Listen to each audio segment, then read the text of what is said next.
Olá, meus alunos, olá, minhas alunas, bacharéis em Direito, estudantes do exame da OAB. Vamos à correção do 33º exame de ordem, o Exame Nacional e Unificado da OAB, elaborado e organizado pela Fundação Getúlio Vargas. Eu sou o professor Guilherme Biasotto e corrigiremos aqui as 6 questões cobradas sobre direito do trabalho.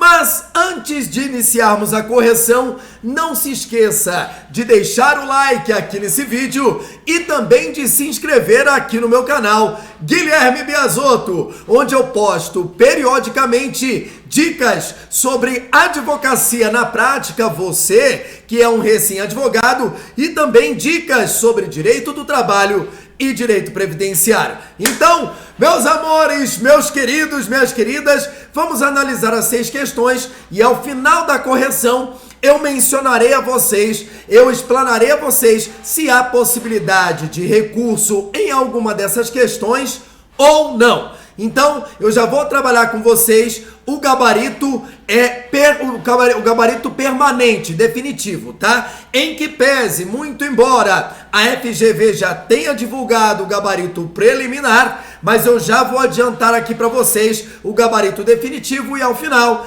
informarei se há possibilidade de recurso ou não, belezinha? Já adianto para vocês, meus amores, assim como no 32º exame de ordem, esse 33º cobrou 6 questões de direito do trabalho bem superficiais, bem tranquilas. Foram 5 questões cobrando a letra fria da lei e apenas uma questão cobrando a jurisprudência, e uma jurisprudência de quase 20 anos do TST. Pelo amor de Santo Cristo, tá? Uma jurisprudência extremamente antiga, uma jurisprudência já bem batida do Tribunal Superior do Trabalho, beleza? Então, vamos à análise de cada uma das questões. De olho na tela, vem comigo, coisa muito linda! Primeira questão cobrada, tá? Aqui, obviamente, se a sua prova era do tipo 1, tipo 2, tipo 3 e tipo 4, a ordem ela vai estar alterada, mas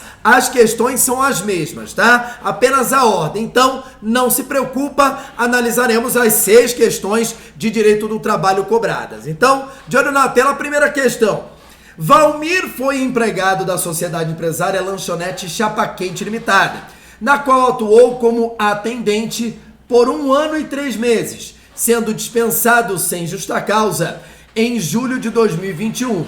Quando ele fala que é dispensado sem justa causa em julho de 2021, 1 ano e 3 meses para trás, então você tem ali, ó, 7 menos 3, 4, então abril de 2020, quando ele foi contratado. Em abril de 2020, ele já foi contratado sob a égide, sob a vigência da reforma trabalhista, beleza? Então vamos lá. A sociedade empresária procura você como advogado ou advogada para saber o modo de pagamento dos direitos devidos a Valmir.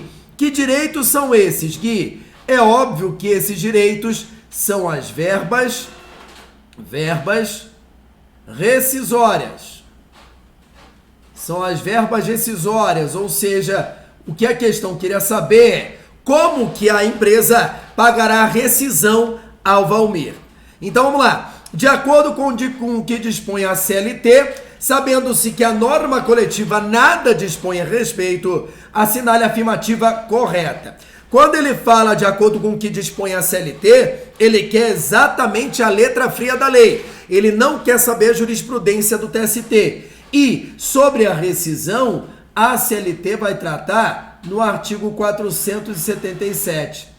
Do artigo 477 até o artigo 486, a CLT tratará sobre a rescisão do contrato de trabalho, tá? Como que o contrato de trabalho irá se finalizar. E aqui, pessoal, após a reforma trabalhista, lá em novembro de 2017, não existe mais a obrigatoriedade legal de se homologar a rescisão para que o pagamento seja válido, tá? Então, até novembro de 2017, a CLT exigia Se o contrato de trabalho tivesse uma duração, uma vigência superior a 1 ano, a CLT exigia que a rescisão fosse homologada perante o sindicato para que o pagamento rescisório fosse válido. De novembro de 2017 para cá, essa necessidade, essa exigência legal da homologação deixou de existir.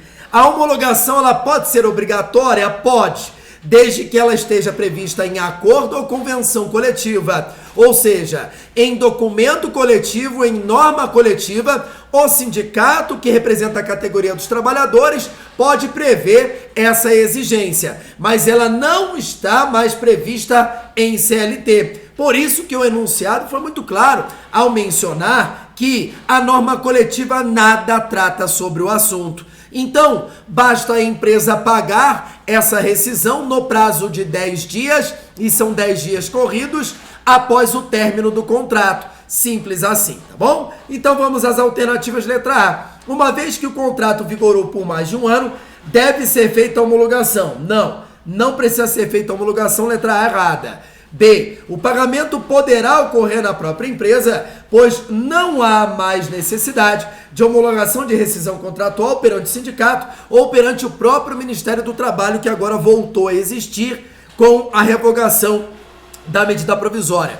Gabarito letra B de bola, ok? Então, gabarito dessa primeira questão, letra B. C. Não havendo discórdia sobre o valor devido ao Valmir, deve ser apresentada uma homologação de acordo extrajudicial. Que maconha estragada é essa? A homologação de acordo extrajudicial é apenas para verbas, além das verbas rescisórias, né? Para se evitar uma ação trabalhista futura. E letra D, a sociedade empresária, ao optar por fazer o pagamento em suas próprias instalações, deverá obrigatoriamente depositar o valor na conta. Não precisa, pelo amor de Deus. O valor pode ser pago em dinheiro, depositado, transferência, Pix, não importa, qualquer forma de pagamento, ok? Então, gabarito da primeira questão, letra A, top de linha, beleza? Próxima questão, meus amores, e ela nos diz o seguinte: Carlos foi contratado como estagiário em 2018, ou seja, em 2018, já sob a égide, sob a vigência da nova lei de estágio. E qual é a lei do estágio, Gui? A lei 11.788, Lei 11.788 de 2008. Essa é a nova lei de estágio, tá? Por uma indústria automobilística pelo prazo de 2 anos, ou seja, corretíssima, que é o prazo de duração do estágio de acordo com a lei de estágio. Após 1 ano de vigência, ele procura você como advogado ou como advogada para saber se terá direito a férias nos 12 meses subsequentes. Sobre a situação narrada e de acordo com a própria lei de regência, que é a Lei 11.788 de 2008, assinale a afirmativa correta. Meus amores, prestam muita atenção. Estagiário é empregado? Não, não é. Se ele fosse empregado, seus direitos e deveres estariam previstos lá na CLT, o que não é verdade. Os direitos e deveres do estagiário estão previstos na lei de estágio. E quem é estagiário, Gui? O próprio artigo 1º da lei de estágio diz: estagiário é estudante. Estágio é um ato educativo supervisionado. Então, estagiário é estudante. Então, se estagiário não é empregado, se a CLT não é aplicada ao estagiário, então o estagiário tem férias? Não! Porque as férias estão previstas na CLT, a partir do artigo 129 até o artigo 145. E se a CLT não se aplica ao estagiário, então o estagiário não tem direito a férias. Estagiário terá direito a um recesso. Não confunda recesso com férias, porque as férias, o empregado ele recebe a sua remuneração e mais 1/3. Recesso não. As férias podem ser parceladas em até 3 partes. O recesso não. As férias serão concedidas de acordo com os interesses da empresa. O recesso do estagiário não. Então não tem nada a ver uma coisa com a outra. O empregado ele pode vender até 1/3 do direito de férias que ele tem, que é o abono pecuniário de férias. O estagiário não. Então não vá misturar férias, que é um direito do trabalhador, com recesso, que é o direito de um estudante que é conhecido como estagiário. Então, de olho na tela, vem comigo. E sobre o recesso, a Lei 11.788 de 2008 vai tratar no artigo 13. O artigo 13 da Lei 11.788 de 2008 vai falar sobre o recesso. Aí o estagiário, após 1 ano de contrato de estágio, ele terá sim direito a um recesso, tá? Mas não é férias. Letra A. Não haverá direito a qualquer paralisação, porque somente empregado tem direito a férias. Ele tem direito a uma paralisação sim, só que não é férias, é chamado de recesso. B. O estagiário tem direito a férias. Não, ele não tem direito a férias. C. Uma vez que a lei é omissa, não. A lei de estágio não é omissa com relação a esse assunto. D. Carlos terá direito a um recesso remunerado de 30 dias, mas sem direito ao acréscimo de 1/3. Perfeito. Gabarito letra D de dado, que é o gabarito da questão, questãozinha cobrando letra fria da lei, e uma lei que existe desde 2008, ou seja, uma lei de mais de 10 anos de aplicabilidade. Então, questãozinha bem batida, assunto bem batido, tá? Próxima questão, meus amores. Um grupo de investidores está estimando custos para montar empresas em diversos ramos. Por isso, procuram você, como advogado ou advogada, para ser informado sobre os custos dos adicionais de periculosidade e o adicional de insalubridade nas folhas de pagamento. Sobre a orientação dada e de acordo com o texto da CLT, novamente, a FGV aqui está cobrando letra fria da lei. Até agora, a FGV, em momento algum, cobrou jurisprudência. Então, tá fácil, tá? Leitinho de moça, tá? Doce mole, pelo amor de Deus. Olha aqui, ó. Sobre o adicional de periculosidade, a CLT vai tratar no artigo 193. Sobre o adicional de insalubridade, a CLT trata no artigo 192. Então, são 2 artigos da CLT que tratam, respectivamente, sobre o adicional de periculosidade e de insalubridade. Adicional de periculosidade, 30% sobre o salário base. Adicional de insalubridade, 10, 20 ou 40%, dependendo do grau da insalubridade, e sempre sobre o salário mínimo.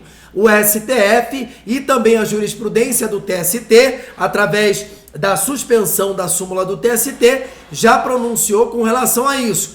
Enquanto o Poder Legislativo não modificar a base de cálculo, então a base de cálculo da insalubridade continua sendo o salário mínimo. O STF já falou sobre isso, tá bom? Então vamos lá. Letra A. O adicional de insalubridade varia entre os graus mínimo, médio e máximo sobre o salário mínimo, ok?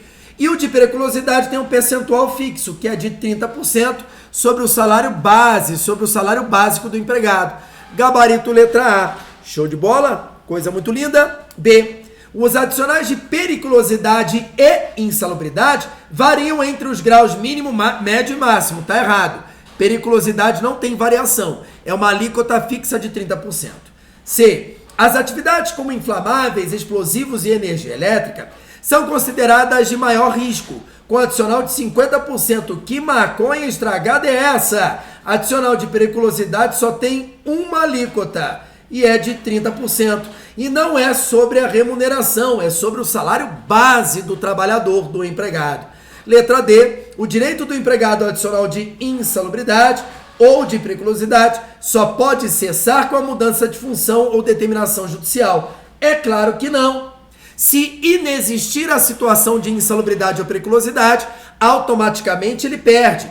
Outra hipótese de perda da insalubridade ou da periculosidade: se aquela insalubridade, aquele agente insalubre, for desclassificado entre a norma regulamentadora do Ministério do Trabalho. Então são várias hipóteses de perda dos adicionais, não somente essas duas. Então o erro na letra D é a palavra só. Então o gabarito dessa questão, letra A, questãozinha ridícula, texto da CLT de mais de 20 anos. Então, pelo amor de Deus, tá? Próxima questão, meus amores. Ela nos diz o seguinte: Genilson e Carla trabalham como operadores de atendimento em uma sociedade empresária de telemarketing.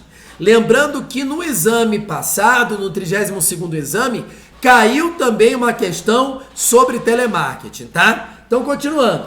Ambos possuem plano de saúde empresarial previsto no regulamento interno e custeado integralmente pela empresa, com direito a uma ampla rede credenciada e quarto particular em caso de eventual internação.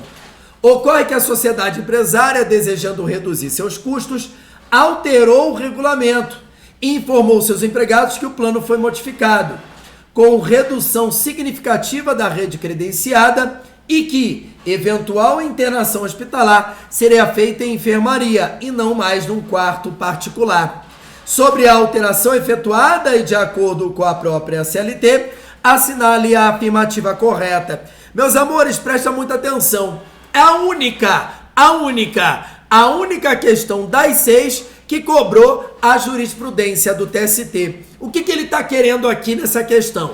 Alteração do contrato de trabalho. E a alteração do contrato de trabalho, ela está prevista lá no artigo 468 da CLT. Do artigo 468 até o artigo 470, a CLT vai tratar sobre a alteração do contrato de trabalho. E aqui nós tivemos uma alteração unilateral da empresa, o que já é proibido, e um outro detalhe. Essa alteração unilateral foi prejudicial aos empregados, aos trabalhadores. Portanto, essa alteração é nula, porque ofende o artigo 468 da CLT e ofende um dos princípios do direito do trabalho, que é a inalterabilidade contratual lesiva. Lembrem-se dos princípios do direito do trabalho. Quais são os princípios? Olha o macete aqui, ó. PPC. Olha aqui, ó. Esse é o macetão. Primazia da realidade, inalterabilidade contratual lesiva, proteção, princípio da proteção ao trabalhador, intangibilidade salarial, continuidade da relação de emprego, do vínculo empregatício e irredutibilidade salarial. Então, temos aqui todas, irrenunciabilidade, perdão. Então, temos todos os princípios do direito do trabalho aqui no PPC, tá? Então, essa alteração é nula. Mas, para você ter certeza e responder essa questão, você precisava principalmente dessa súmula aqui, ó. Súmula 51 do TST. A súmula 51 do TST, meus amores, ela existe desde 2003. É uma súmula mais antiga do que a tua avó.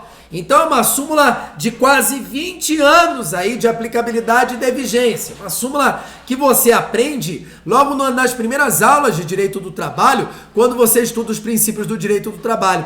Quando o professor lhe fala sobre a inalterabilidade contratual lesiva, ele fala sobre a súmula 51, beleza? Então vamos às alternativas.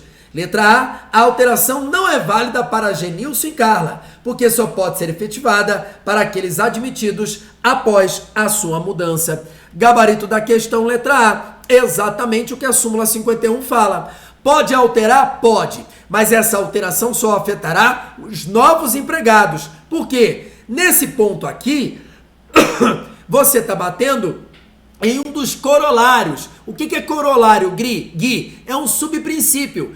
É um princípio que decorre de um outro princípio maior. O princípio protetivo do trabalhador, ele se desdobra em 3. O princípio da condição mais benéfica, da norma mais favorável e do indúbio pró-operário ou indúbio pró-mísero, ok? Então aqui, essa alteração promovida pela empresa não afeta Genilson e Carla por causa do princípio da condição mais benéfica. Genilson e Carla, durante a vigência do seu contrato de trabalho, adquiriram uma condição mais benéfica e essa condição não pode ser retirada deles. Eles podem ser mandados embora, não tem problema nenhum, que é um direito potestativo e arbitrário do empregador, que o próprio artigo 7º da Constituição Federal dá para a empresa. Então, Genilson e Carla pode ser mandado embora? Pode, mas não pode perder essa condição mais benéfica que eles adquiriram.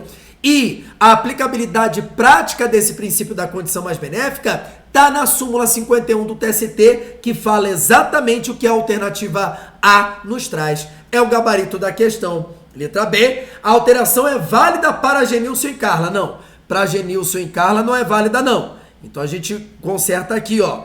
Para Genilson e Carla não é válida por causa do princípio da condição mais benéfica. Letra C, a alteração somente será válida para os admitidos anteriormente à mudança. Não, para os admitidos posteriormente à mudança, somente após a mudança, tá? Letra D, a alteração que alcança apenas os admitidos após a mudança deve ser homologada judicialmente, não precisa de homologação judicial. A súmula 51 do TST já autoriza essa possibilidade, tá bom? Então o gabarito dessa questão, letra A, foi a única questão do 33º exame que cobrou a jurisprudência do TST, mas uma jurisprudência que já tem quase 20 anos, tá bom? Próxima questão, vamos lá. Suelen trabalha na churrascaria Boi Mal Passado Limitada, como auxiliar de cozinha recebendo um salário fixo de R$ 1.500. Por encontrar-se em dificuldade financeira, Suelen pediu ao seu empregador um empréstimo de R$ 4.500 para ser descontado em parcelas de R$ 500 ao longo do seu contrato. Sensibilizado com a situação da empregada, a sociedade empresária fez o empréstimo solicitado, mas um mês após, Suelen pediu demissão sem ter pago qualquer parcela do empréstimo. Ou seja, Suelen continua, na hora que ela pediu demissão, ela estava devendo para a empresa R$ 4.500. Considerando a situação de fato e a previsão da CLT, veja que a FGV novamente ela está cobrando a letra fria da lei. A empresa elaborará o termo de rescisão do contrato de trabalho, o TRCT, assinar a afirmativa correta. Então vamos lá, olha aqui, ó. A sociedade empresária, a churrascaria, pode descontar o empréstimo todo na rescisão dela? Não pode. Porque a CLT, lá no artigo 477, parágrafo 5º, dá um limite de desconto na rescisão. O que a empresa pode descontar na rescisão? Até qual valor? O valor equivalente à remuneração do empregado, a remuneração de um mês do empregado. Quanto que a Suelen ganhava por mês? R$ 1.500. Então, a churrascaria pode descontar na rescisão dela, no máximo, R$ 1.500. Então, o restante do valor, R$ 3.000, aí a empresa vai ter que emitir um boleto para a Suelen, entra com uma ação judicial perante a Justiça do Trabalho, cobrando os R$ 3.000 da Suelen, se vira. Mas na rescisão só poderá descontar no máximo R$ 1.500, que é o valor equivalente a um mês de remuneração da Suelen, conforme previsão do artigo 477, parágrafo 5º da CLT. Olha aqui, ó, de 6 questões cobradas em direito do trabalho, 2 cobraram a rescisão contratual. Então é um assunto importante, cobrado rotineiramente e insistentemente pela FGV, tá bom? Então, letra A, a sociedade poderá descontar todo o resíduo. Não. B, a sociedade poderá, no máximo, descontar no termo de rescisão de contrato de trabalho o valor de R$ 1.500, que é o valor da remuneração equivalente a um mês da Suelen. Gabarito letra B. Letra C. Não pode haver qualquer desconto na rescisão. Pode sim, não fuma maconha. Letra D. Por lei, a sociedade empresária tem direito de descontar na rescisão o dobro da remuneração. Não. É o equivalente a um mês de remuneração. Então, gabarito letra B de bola, letra fria da lei, e é um texto já existente na CLT há muitos anos, tá bom? Então, olha só, pessoal, olha aqui, ó. Aqui ainda faltou uma questão. Qual questão, Gui? Dá uma olhada aqui, segura. Vamos lá, olha aqui, ó. Vamos lá. A última questão cobrada pela FGV sobre direito do trabalho no 33º exame de ordem. Olha que questão ridícula, e ela existe no texto constitucional. Tava perguntando o texto da Constituição, tá? que fala sobre os direitos dos trabalhadores. E é um texto constitucional que existe desde 1988, pelo amor de Santo Cristo. Se você não sabia dessa, se mata, tá? Então desista da advocacia, que isso não é profissão para você, não é possível. Então olha aqui, ó, dá uma olhada aqui na sexta e última questão. Jorge e Manuel integram a CIPA da empresa na qual trabalham. Jorge é representante do empregador, e Manuel, representante dos empregados. Durante a vigência dos seus mandatos, ambos foram dispensados sem justa causa na mesma semana, recebendo aviso prévio indenizado. Considerando a situação de fato e a previsão da CLT, assinale a afirmativa correta. Meus amores, prestem muita atenção, pelo amor de Santo Cristo. Olha aqui, ó. Qual é a previsão da CLT? A previsão da CLT é a seguinte: somente o representante dos empregados na CIPA terá direito à estabilidade. E onde está prevista a estabilidade do representante dos empregados na CIPA, Gui? Está previsto lá na Constituição Federal, no ADCT, artigo 10, inciso 2, a linha A. Então toma muito cuidado com isso, tá? Muito cuidado mesmo com relação a esse ponto. Deixa eu só aumentar aqui para vocês, para colocar aqui a vedação. Então olha aqui, ó. Aqui, bababá, instituída, composta. Olha aqui, ó. Escrutínio, bababá, não se aplicará. Olha aqui, ó. Dá uma olhada no que a CLT, até abrir aqui, dá uma olhada no que a CLT no artigo 165 fala pra gente. Olha aqui, ó. Pá, artigo 65 da CLT. Os titulares representantes dos empregados na CIPA não poderão sofrer despedida arbitrária, que é a dispensa sem justa causa, entendendo-se como tal a que não se fundar em motivo disciplinar, técnico, econômico ou financeiro. Então, gente, pelo amor de Deus, então o artigo 65 da CLT diz, ó, somente o representante dos empregados que tem direito à estabilidade provisória no emprego. Por quê? Porque o representante da empresa, ele tá lá para resguardar o interesse da empresa. Então ele não vai sofrer pressão política. Agora, o empregado que está na CIPA representando os interesses do empregado pode sofrer uma pressão política da empresa para atender aos interesses e anseios da empresa. Então, por isso que o representante dos empregados que terá direito à estabilidade.